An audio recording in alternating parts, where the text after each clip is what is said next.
জেলায় জেলায় medical college হাসপাতালগুলোতে ওষুধের বদলে চকের গুঁড়ো। আশ্চর্য হচ্ছেন, এরকমই একটা অভিযোগ সামনে আসছে।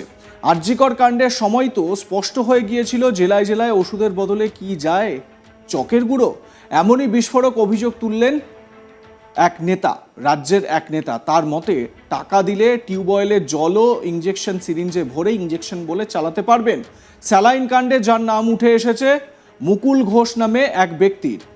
তিনি ডাইরেক্টর এবং তিনি শাসক দলের পরিবারের খুব ঘনিষ্ঠ বলে জানা গেছে। মানুষের জীবন নিয়ে ছিনিমিনি খেলা হচ্ছে, কারণ মুখ্যমন্ত্রী এবং তার পরিবার সরকারি হাসপাতালে যান না, গেলেও তাদের জন্য আলাদা ব্যবস্থা থাকে। সুকান্তর মতে এই স্যালাইন সংস্থাকে বহু আগেই বাতিল করেছিল কর্ণাটক সরকার, কিন্তু পশ্চিমবঙ্গ সরকার এই সংস্থাকে ব্যান করেনি। যিনি এই মন্তব্য করেছেন তিনি কেন্দ্রীয় প্রতিমন্ত্রী তথা রাজ্য বিজেপির সভাপতি সুকান্ত মজুমদার। স্বামী বিবেকানন্দর জন্মদিনে বিএড কলেজের উদ্বোধনে গিয়ে রাজ্য সরকারকে নিশানা করলেন কেন্দ্রীয় প্রতিমন্ত্রী। মেদিনীপুর মেডিকেলে ব্ল্যাকলিস্টেড সংস্থা স্যালাইন ব্যবহার করে প্রসূতি মৃত্যুর ঘটনায় সুকান্ত মজুমদার এমনই মন্তব্য করেন। আপনাদের শোনাবো সুকান্ত মজুমদারের বক্তব্য।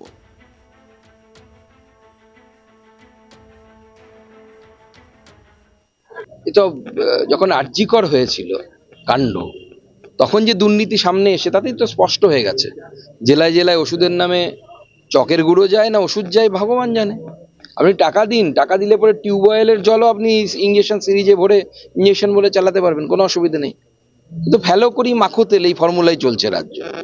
এবং যে কোম্পানির নামে পশ্চিমবঙ্গ ফার্মাসিউটিক্যালস, তাদের স্যালাইন অলরেডি কর্ণাটকা বেশ কয়েক বছর আগে কর্ণাটকা গভর্নমেন্ট, তখন তো সম্ভবত, আমি সালটা মনে নেই, সম্ভবত আমাদের বিজেপির সরকার ছিল না, হয়তো কংগ্রেসেরই সরকার ছিল বা যারই সরকার থাক, সেই সরকার ব্যান করেছিল সেই কোম্পানির প্রোডাক্টকে। তারপরে বাংলায় বহাল তবিয়তে তারা বিক্রি করে গেছে। এবং শোনা যাচ্ছে সেখানে মুকুল ঘোষ নামে কোনো একজন, তার 3জন ডাইরেক্টরের মধ্যে কোনো একজন ডাইরেক্টর আছেন। হ্যাঁ, মুকুল ঘোষ, তিনি নাকি আমাদের শাসক দলের বিভিন্ন লোকের খুব ক্লোজ। এটাই তো চলছে, মানুষের জীবন নিয়ে ছিনিমিনি খেলা হচ্ছে। কারণ মুখ্যমন্ত্রী বা তার পরিবারের তো সরকারি জায়গায় যেতে হয় না, গেলে পরেও তারা স্পেশাল কেয়ার পান। বা অভিষেক বাবুর চোখের সমস্যা হলে না আমেরিকা যেতে পারেন, আপনি আমি তো যেতে পারবো না চোখের সমস্যা হলে আমেরিকা। সমস্যাটা আমার আপনার, সেটা আপনাকে আর আমাকে সমাধান করতে হবে। রাজ্যের সীমান্তবর্তী জেলাগুলি অর্থাৎ মালদা, কোচবিহারের কাঁটাতারের বেড়া দেওয়াকে ঘিরে অশান্তির পরিবেশ তৈরি হয়েছে। কাঁটাতারের বেড়া দিতে বাধা দেওয়ার অভিযোগ উঠেছে বাংলাদেশের সীমান্তরক্ষী বাহিনী বিজিবির বিরুদ্ধে। এমনকি সীমান্তে মোতায়েন হয়েছে বাংলাদেশের সেনা, টহলদারি শুরু করেছে বাংলাদেশি ট্যাঙ্কও। তবে এই যে ফেন্সিংগুলো লাগানো হচ্ছে সেগুলো টেম্পোরারি ফেন্সিং। বাংলাদেশের অশান্ত পরিস্থিতির জেরে এই অস্থায়ী ফেন্সিং দেওয়ার প্রয়োজন হয়ে পড়েছে। তবে এগুলি পার্মানেন্ট ফেন্সিং নয়। পার্মানেন্ট ফেন্সিংয়ের জন্য যে জমি প্রয়োজন তা রাজ্য সরকার এখনও দিতে পারেনি। দুই দেশের সীমান্তরক্ষী বাহিনী আলোচনায় বসে এই পার্মানেন্ট ফেন্সিংয়ের কাজ এগিয়ে নিয়ে যায়। রাজ্য সরকার জায়গা দিলেই পার্মানেন্ট ফেন্সিং বসবে।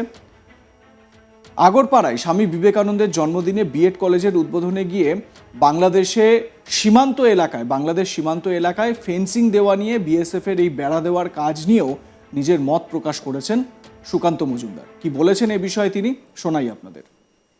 রাজ্যে যেসব জায়গায় ফেন্সিং নেই, ফেন্সিং দিতে গেলে বিভিন্ন সময় বিভিন্ন, তবে এখন যে ফেন্সিংটা দেওয়া হচ্ছে ওটা হচ্ছে টেম্পোরারি ফেন্সিং, পার্মানেন্ট ফেন্সিং নয়। কারণ পার্মানেন্ট ফেন্সিং দেওয়া যাচ্ছে না, রাজ্য সরকারের তরফ থেকে জমি বিএসএফ এর হাতে তুলে দেওয়া হয়নি, সেই জন্য।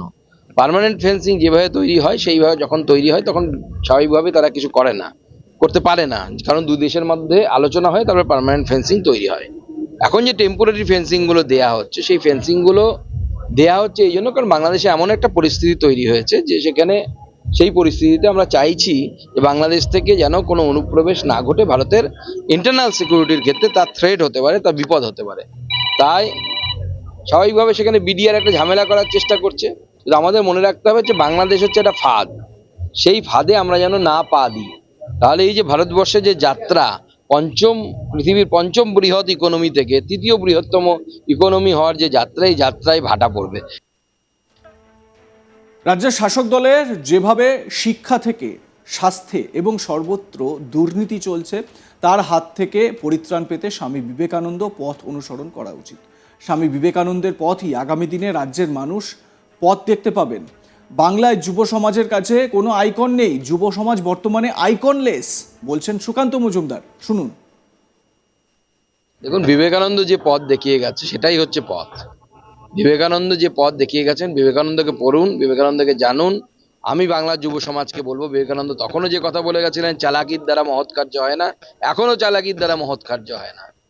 এবং সেই জন্য বিবেকানন্দের পথ ধরেই চলা উচিত এবং সত্যের পথেই চলা উচিত এবং চিরন্তন শাশ্বত বাণী, ভারতবর্ষের যে বাণী, সেই বাণী পথ দেখাবে আগামী দিন। দেখুন, স্বামী বিবেকানন্দ যে সময় অবতীর্ণ হয়েছিলেন, স্বাভাবিকভাবে সেই সময় ইংরেজ শাসন চলছিল এবং ভারতবর্ষকে পথ দেখানোর প্রয়োজন ছিল।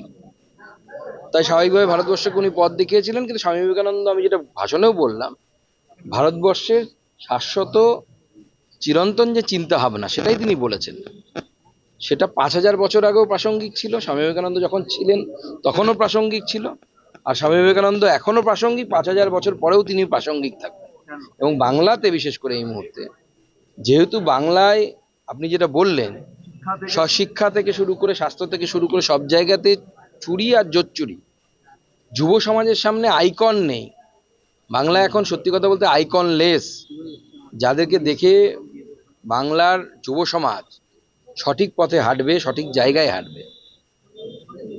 চোর জোচ্চোর তো আইকন হতে পারে না, বা সন্ধেবেলায় বোতল নিয়ে বসে থাকা নেতাও আইকন হতে পারে না। আইকন স্বামী বিবেকানন্দ হতে পারেন। তিনি বাংলার যুব সমাজের আইকন হোক, এবং স্বামীজির যে বক্তব্যগুলো সেটা এখনো প্রাসঙ্গিক। চালাকির দ্বারা কোনো মহৎ কার্য হয় না। যারা চালাকি করতে যায় তারা আজ না হয় কাল ধরা পড়বে। ব্যারাকপুর রামকৃষ্ণ বিবেকানন্দ মিশন, তাদের পরিচালনায় যে Vivekananda BEd college for women, তার আবার পুনরায় যাত্রা শুরু হলো। তার কারণ, এর আগে এই কলেজটি ব্যারাকপুরে ছিল, পরবর্তী সময় এখানে স্থানান্তরিত হয় এবং তা নিয়ে কিছু জটিলতা তৈরি হয়। এনসিটির কাছে এই ফাইলটি বহুদিন ধরে আটকে ছিল। তো এখানকার সেক্রেটারি মহারাজ নিত্য রূপানন্দজি মহারাজ আমার সাথে যোগাযোগ করার পর সেই বিষয়টি আমি টেক আপ করি এবং আমি এনসিটিকে নির্দেশ দিই যে যেমন করে হোক এই সমস্যাটা মেটাতে হবে আপনাদেরকে, এবং এনসিটি খুব তাড়াতাড়ি সেই সমস্যা মিটিয়ে দেয়। তার ফলে আবার পুনরায় বিএড কলেজের কাজ শুরু হয়েছে। এই বিএড কলেজে পড়াশুনো পঠন পাঠন আবার শুরু হবে এবং এর ফলে কিছু মানুষের কর্মসংস্থান হবে।